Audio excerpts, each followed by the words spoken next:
I didn't have any money really to buy her anything. She will get something now. You answered every question. You spun the wheel, you picked the right door.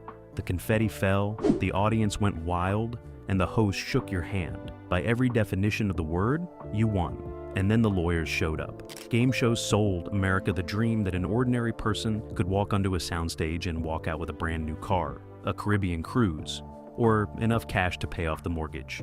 What they didn't advertise was the fine print, the producers who changed their minds, and the network executives who decided a winner was a little too inconvenient to actually pay.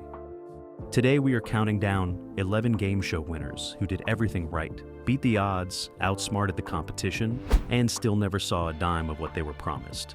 Some of these stories will make you furious, others will make you laugh, and at least one of them is going to make you seriously reconsider ever going on a game show in the first place. Now, before we get into it, go ahead and hit that like button and subscribe if you love digging into the parts of television history that the networks would rather you forget.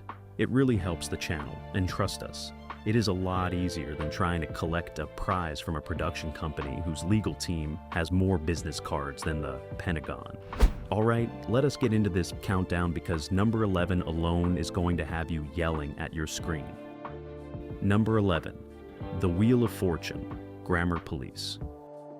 Here is a sentence that should never have to be said out loud. You can lose a game show prize because you used the wrong article, and yet, welcome to The Wheel of Fortune, the show that has been spinning since 1975 and has become one of the longest-running, most beloved game shows in American television history. Pat Sajak, Vanna White, those big colorful letters, and apparently a grammar rulebook so strict it would make your high school English teacher weep with joy. Over the years, Wheel of Fortune has had multiple contestants solve the puzzle on screen, hear the crowd roar, and then watch in disbelief as the judges buzz the answer wrong. Not because they got the phrase incorrect, not because they mispronounced a difficult word, but because they said a instead of the, or because they stressed the wrong syllable, or because they added a word that was not on the board. The most well-known case came in the 2010s when contestant after contestant, all in separate episodes, solved the puzzle correctly by any reasonable measure, but were ruled ineligible because of a minor verbal slip. One contestant solved a phrase perfectly, but clipped the first word just slightly differently than the judges expected. Prize gone. Another had the full puzzle solved, but added a filler word mid-answer. Denied. The show has always maintained that answers must be clean, clear, and exactly match what is on the board. No stumbling, no stuttering, no wandering into the answer like you are finding your way through a dark room. In the world of Wheel of Fortune, hesitation is a crime and imprecision is a felony. Now look, there is a rules are rules argument to be made here. The producers need a clear line somewhere, or everyone would be arguing about what counts. But when a contestant clearly knows the answer, has it fully correct in their head, and loses tens of thousands of dollars because they breathe between two syllables, something has gone wrong with the scoring system. It is like acing an exam and getting a 0 because you used a pencil instead of a pen. Wheel of Fortune is still running, still spinning, and still occasionally delivering moments that send half of America to social media to scream into the void. But for the contestants who solved the puzzle and still walked away empty-handed, that wheel did not land on a vowel. It landed on bankrupt. Number 10. The Price is Right's hidden tax trap. The Price is Right is supposed to be the ultimate fantasy. You are sitting in the audience wearing a homemade t-shirt that says Bob pick me, or Drew pick me, or some variation of that phrase that approximately 11,000 other people also thought was original. And then your name gets called. You sprint down that aisle. You play the game. You win the showcase. And somewhere between the confetti and the drive home, reality shows up with a bill. Here is what the cameras do not linger on during the celebration.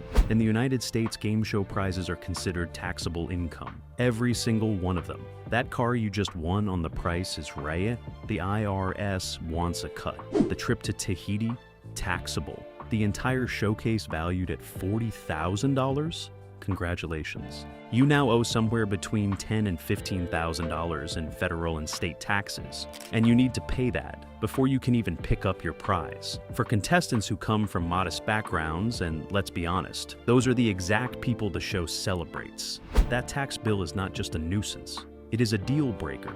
There have been documented cases across the show's history where winners, unable to afford the tax liability on their prizes, quietly declined them after the cameras stopped rolling. The cars went back to the lot, the trips went unclaimed, the dream evaporated in a stack of paperwork. Producers have always maintained this is disclosed in the rules, and technically, yes it is. Buried in the fine print that nobody reads when they are screaming and running down Contestants Row. The Price is Right is not the villain here, but the setup is a little like inviting someone to the world's greatest birthday party and then handing them the catering bill at the door. Bob Barker hosted this show for 35 years and genuinely cared about the contestants. Drew Carey brought his own warmth and energy when he took over in 2007. The show remains one of daytime television's most beloved institutions. But somewhere out there, there is a person who almost owned a brand new car and ended up with nothing but a story and a tax form to prove they were ever there. Number 9. Michael Larson and the Press. Your luck freeze. Now this is the story that launched 1,000 conspiracy theories, a documentary, and more than a few sleepless nights for CBS executives in 1984.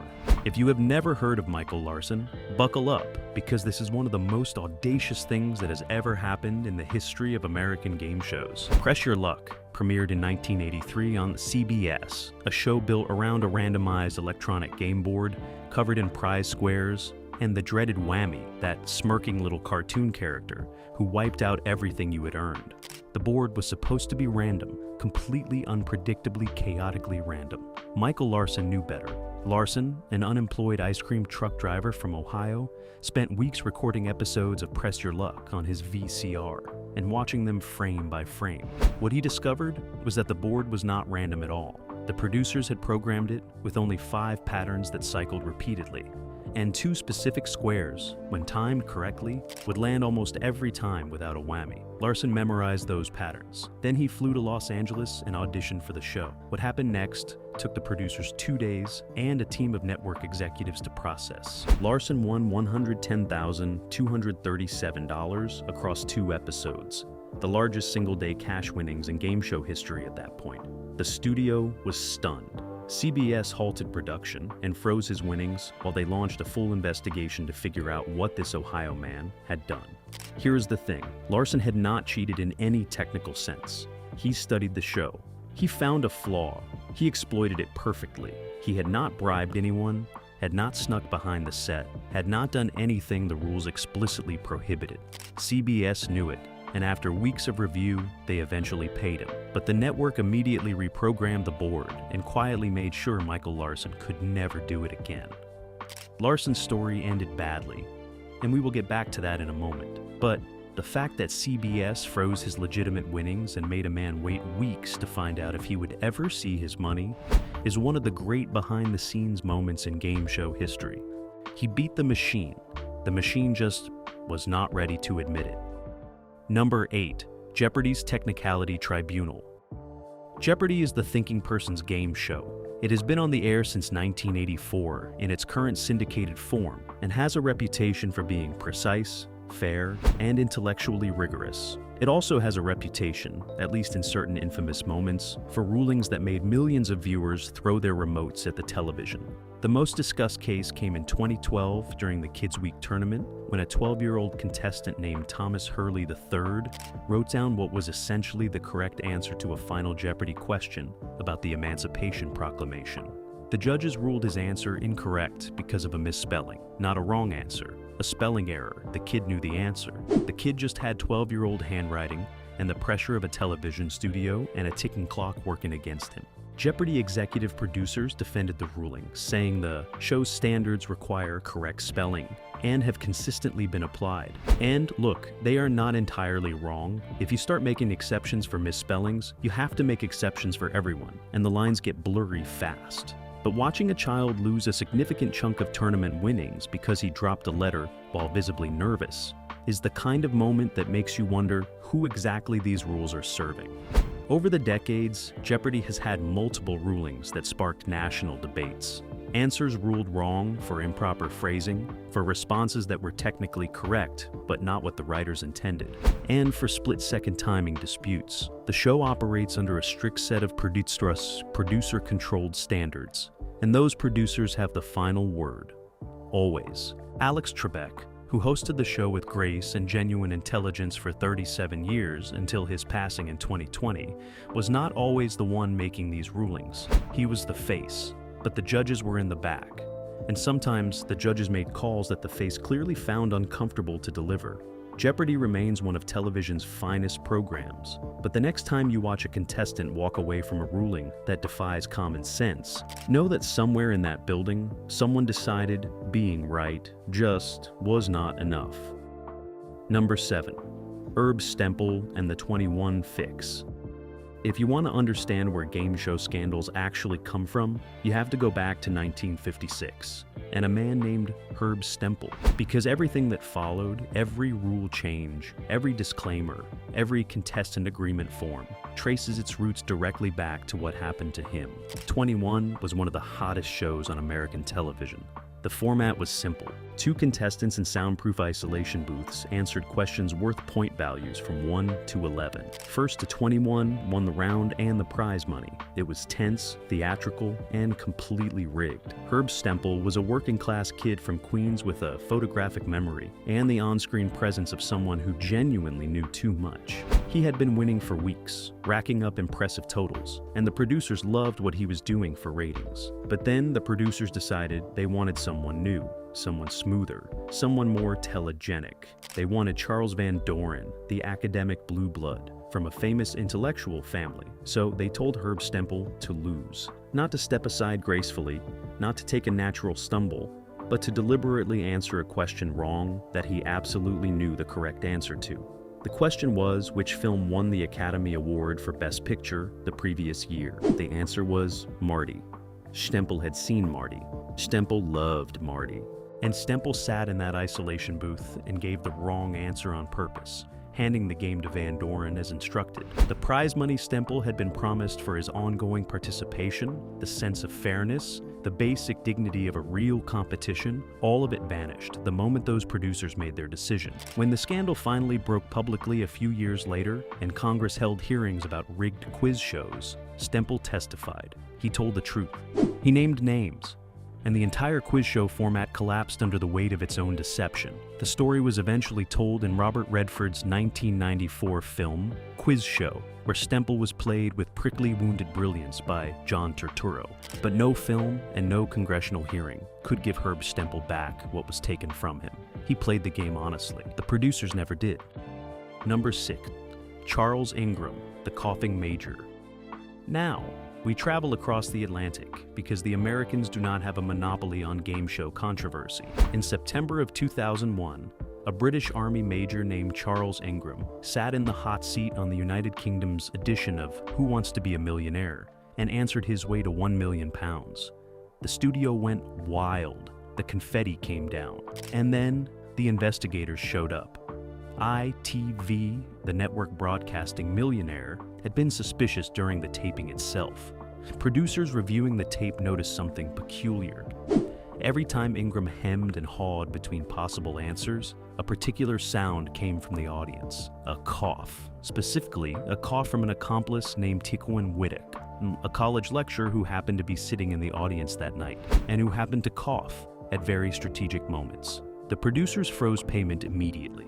They handed the tapes over to investigators, and what followed was one of the most thorough prize denial processes in game show history, culminating in criminal charges. Ingram, his wife Diana, and Whittock were all convicted of procuring a pecuniary advantage by deception. The £1 million prize was never paid. The major's army career was effectively destroyed, and British tabloids feasted for roughly the next decade. Now look, if the cheating allegations are accurate, this one is a little different from the others on this list. Ingram was not a sympathetic victim wronged by fine print or a capricious judge. He was, according to a court of law, trying to steal £1 million from a game show with the help of a man and his strategic respiratory tract. That is ambitious. That is almost admirable in a deeply inadvisable way. What makes it fascinating is that Who Wants to Be a Millionaire was supposed to be cheat-proof. The isolation, the multiple choice format, the lockdown production environment. The show's producers were confident. Charles Ingram apparently saw an opportunity where they saw a guarantee. The money stayed with ITV. The story went everywhere else. Number 5, the Dotto Notebook. 1958 is a year that should have a permanent asterisk stamped on it in the history of American television, because in the space of a few months, the entire foundation of the quiz show format crumbled and took several beloved programs down with it. One of the first dominoes to fall was a show called Dotto, and it fell because of a notebook. Dotto was a connect the dots style quiz show that ran on CBS in the daytime and on NBC in primetime simultaneously, which was already ambitious. Contestants would try to identify the famous face or object emerging from a partially completed dot drawing, while also competing in a quiz format.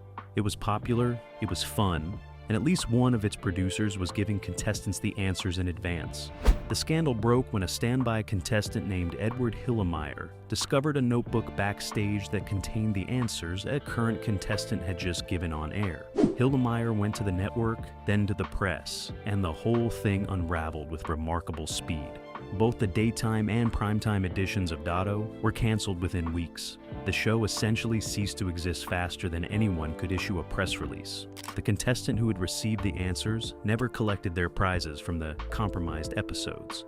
The producers who had provided those answers faced scrutiny as the broader quiz show investigation swept through the industry.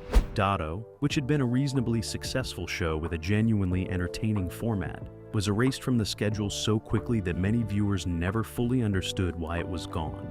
Behind the scenes, what Dotto represented was a system-wide assumption by producers that audiences were watching a performance, not a competition. The prizes were essentially props. The contestants were essentially actors who had not been properly cast. And the first person to accidentally leave a notebook out backstage turned out to be the most consequential whistleblower the medium had ever seen. Not because he planned it, because he went looking for a pen. Number 4, the Name That Tune controversy quiz. Show scandals tend to blur together after a while, all featuring the same basic ingredients: a network that wanted reliable drama, a producer who decided reliable drama required a little editorial assistance, and contestants who were either complicit or unaware. But Name That Tune deserves its own paragraph because the way it was allegedly manipulated says something very specific about how game shows thought about their contestants. Name That Tune ran in various versions from the 1950s through the 1980s and had a simple, appealing premise. You heard notes from a song and tried to name it in as few clues as possible.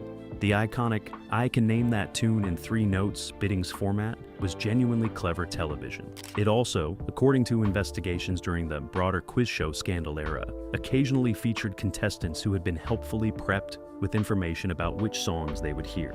The show's producers believed they were doing the contestants a favor. They were creating exciting television. They were making people look good on screen. They genuinely seemed to think that the public wanted to see winning, not competing. What they missed, what all of these producers missed, was that the winning means nothing if the competing is fake. Contestants who had been prepared for episodes and won significant cash prizes found themselves in the uncomfortable position of having won money in a competition that was not entirely legitimate. Whether to keep it, whether to speak about it, whether to feel like a winner at all, became genuinely complicated questions. The prizes that were paid out, well, they were paid. But the prizes that were stripped when investigations deepened never came back, and the contestants who had earned nothing because the game was never real were left holding whatever the producers had decided was their share of a manufactured moment. Name That Tune found its way back to television in the 2020s, with Jane Krakowski hosting, clean and legitimate and genuinely entertaining. It took about 60 years to wash off the residue of the original scandal. Some stains take a while. Number 3, Let's Make a Deal. And the fine print nightmare Monty Hall was one of the warmest, most genuinely decent human beings ever to host a game show. That is worth saying up front, because what happened to some of Let's Make a Deal's winners was not his fault, and he would have been the first person to tell you that. Let's Make a Deal debuted in 1963 and became one of the most recognizable formats in American television. Contestants dressed in wild costumes, hoping to be picked from the audience, Monty roamed the floor, offering trades, revealing prizes, and presiding over one of the most psychologically interesting game formats ever devised. The show was also built around a simple economic reality. Not every prize behind every door was what it appeared to be. The classic setup was always a big glamorous prize, a car, a vacation, a large cash amount, paired with a zonk, some ridiculous booby prize designed for laughs, a giant rubber duck, a year's supply of something nobody needed, a donkey. But beyond the zonks, beyond the comedy, the actual prize delivery system for legitimate wins contained enough clauses, conditions, and fine print requirements that some winners found their prizes significantly reduced or eliminated before they ever materialized. Prize delivery for game shows in the 1960s and 70s could take months. Taxes applied. Some prizes were contingent on the sponsor's ability to fulfill them. Some cars were not delivered in the configuration shown, and some contestants, particularly those who won trips or experiences, found that the fully paid vacation had more asterisks attached than a steroid-era baseball record. Monty Hall himself was a tireless advocate for contestants who felt they had been shortchanged, often going to the mat with producers and network executives on their behalf. When he passed in 2017, his generosity toward the people who appeared on his show was one of the first things his colleagues mentioned. The system was not always fair. The man running it tried to be. Number 2, the greed, ruling that changed everything. By the late 1990s, America was in the grip of a high-stakes quiz show revival. Who Wants to Be a Millionaire had arrived from the UK and was breaking ratings records on ABC. Every network wanted their version of big money, dramatic music, and the possibility of a life-changing payout. Fox's answer was Greed, which premiered in 1999 and went even bigger than Millionaire with a top prize of $2 million. The show had a team format, which made it more complicated than Millionaire's solo format. And, it turned out, significantly more complicated in terms of who deserved what when the dust settled. Teams of contestants competed together, but could also vote each other off, turning what appeared to be a cooperative quiz into something with a cutthroat social game layered underneath. The ruling that entered the history books came when a team reached the upper echelons of the prize structure, and a majority vote eliminated a player who had, by the logic of the competition, contributed significantly to the team's progress. That eliminated player had no path to collect their share of the prize money. The rules, as written and as enforced, were clear. The decision was final. The appeal went nowhere.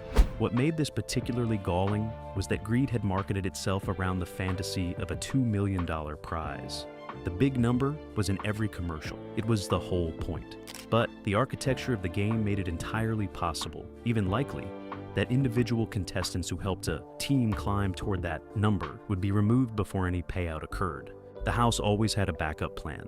The contestants thought they were playing for the prize. They were actually auditioning for the right to play for the prize. Greed was canceled after one season. The $2 million prize was never awarded, and the contestants who got voted off with nothing but a story about how close they came went home to watch Millionaire on a different channel, which is honestly the most 90s possible ending to any of this. Number 1. Michael Larson's second act and the one that got away. We came back to Michael Larson. We told you we would. When CBS finally paid him the $110,237 he had legitimately won on Press Your Luck in 1984, Michael Larson did not exactly ride off into a comfortable sunset. He took the cash to a bank, converted a large portion of it into small bills, and brought it home to bury in various locations around his house in fear of being robbed. And then, in the way that only true stories manage to be truly strange, a significant portion of the money was actually stolen from him in a home invasion. Larson spent the rest of his winnings on lottery tickets, convinced he could replicate his Press Your Luck strategy with a different game. He eventually died in 1999, nearly broke. The man who had outthought a television network, who had found a flaw in the machine and exploited it perfectly and legally, spent the last decade and a half of his life as a cautionary tale. But here is what makes him number 1 on this list. His story is the most complete version of every other story on this countdown. He won. He earned it. He did nothing that the rules prohibited. The network tried to take it away, froze his money, launched an investigation, and only paid him after they concluded there was no technical basis to deny the prize. And then, having finally been paid what he was owed, life took the rest of it anyway. Every other person on this list was denied by judges or networks or fine print or producers who decided the game mattered more than the people playing it. Michael Larson was denied by all of them, and then by fate itself.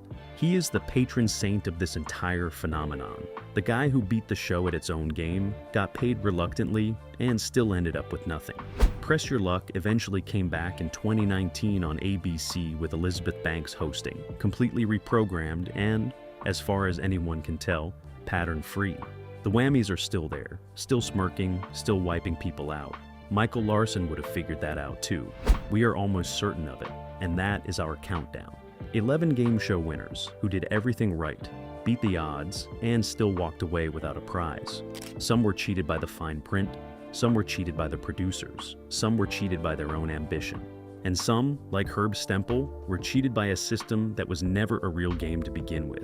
If there is a lesson in all of this, it might be that the house always has a backup plan and the confetti does not mean the check is in the mail. But we keep watching anyway, because somewhere in us is a person who believes they could name that tune in one note, or spin the right number, or pick the right door. And maybe they can. Let us know in the comments which of these stories made you angriest. And if you think we missed one, drop it below, because we are definitely already planning a part 2. Do not forget to hit that like button and subscribe so you do not miss it when it drops. Until next time, this is Remember When. Thanks for watching.